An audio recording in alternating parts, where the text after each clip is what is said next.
Hey guys, this is LoudsCast with TGN.TV, and today guys, I am in Hour of Twilight. One of the 3 new heroics on the PTR. It's actually the 3rd in the series. I don't know why it's been released like that, missing out the 2nd one, but whatever the case, I'm going to bring you a look here on my mage as a ranged DPS. I know Tally did cover this, but I like to give a perspective as a ranged DPS as well. Okay, we are on the first boss here guys. This is Arcurion, hell yeah. Big frost person thing. Yeah, essentially this fight is just a DPS race. Pretty much you can be healed through, you can just burn through him pretty quick. Things to bear in mind, he'll do Hands of Frost, which can be interrupted, does a bit of the old frost damage. He has minions up top who chuck these boulders down. You can see there the little symbols, circular symbols on the ground. And he does Icy Chains as well. So I'm Icy Chained, I've got the boulder marker on me, couldn't get out of it. If you've got Freedom or something like that, just pop people out of the icy chains, and that way they can move from the boulders.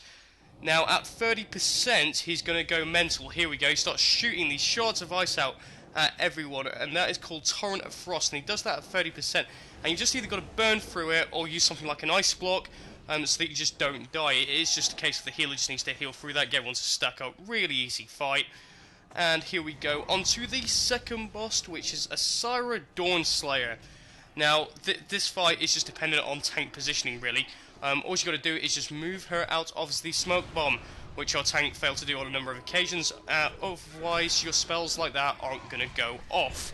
So I just thought I'd run in and beat her with my sword for a few seconds. Yeah. Also, she will do a Mark of Silence, and she seemed to bully me with this ability, me being the mage in the group.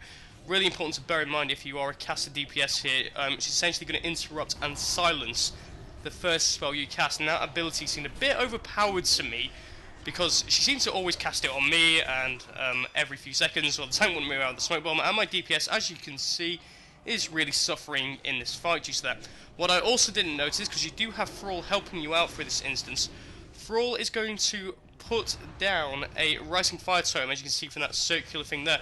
I thought that was something she was doing at the time, because I wasn't really paying much attention, but there we go, I'm in it. Do I run across that one? Yep, and that will give you a damage and health buff, which is going to help increase DPS.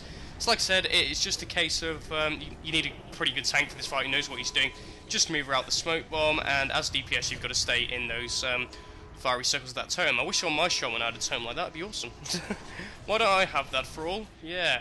Master Shaman, teach me that. I am an orc after all, I'm a shaman, so why haven't you taught me that ability? I know you're busy and all, but come to Grimar, hang out and teach me that ability, and there we go. She is downed, and there we go, some 378 loot. All the loot that drops in here is 378 item level. And here we are onto the final boss, which is Archbishop Benedictus. Yeah, all the Catholicism jokes out the way and all that kind of thing. Yes, he is evil. All that kind of stuff. 2 phases on this one. In phase 1, he's going to do a Righteous Shear, which is going to do some damage to you. Thrall will dispel that off you, it seems, as well. He looked like he was going around dispelling that debuff. Our healer couldn't dispel it, for some strange reason. Whatever the case. And he'll do Purifying Light, which will do 3 orbs, and it's going to drop an AoE on the ground. As you can see, Thrall is standing in the fire there, standing in the AoE, and just keeps on blasting. He's like, I'm Thrall, I don't give a fuck. And you can go in that protected bubble over there. I didn't realise that at the time. And here we go, here's a wave of urine, as I like to call it. Just decided to ice block out of that. It just reminds me of that South Park episode, the colour of that ability. And that ability there, guys, is a Wave of Virtue. You just avoid it, or you can ice block out of it. Then you go into phase 2 here, which is the purpley goodness phase, as I like to call it. He'll do pretty much the same abilities, but one's going to be called Twilight Shear instead of Righteous Shear, which is pretty much the same thing.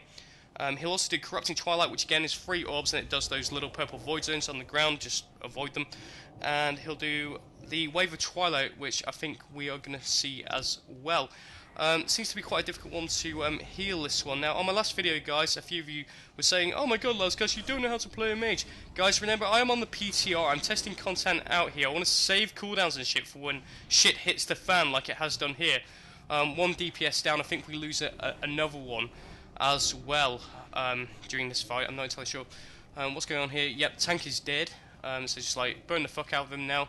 Let's get him down quickly, come on, let's do this, and boom, there we go, he is dead. Okay, guys, thank you very much for watching this video on the three bosses. They were pretty easy, to be fair. This is just a step down from ZAZG. Okay, guys, if you like this content, please subscribe to TGN World of Warcraft if you're not already. Check out my personal YouTube channel, subscribe to that. I've just started a vlog series on there. And also check out my live stream, twitch.tv/LoudsCast. I'm planning on doing a live stream on Monday and Tuesday, which will probably be about 6 hours in length each. Thanks for watching, guys, and I'll see you next time. Bye!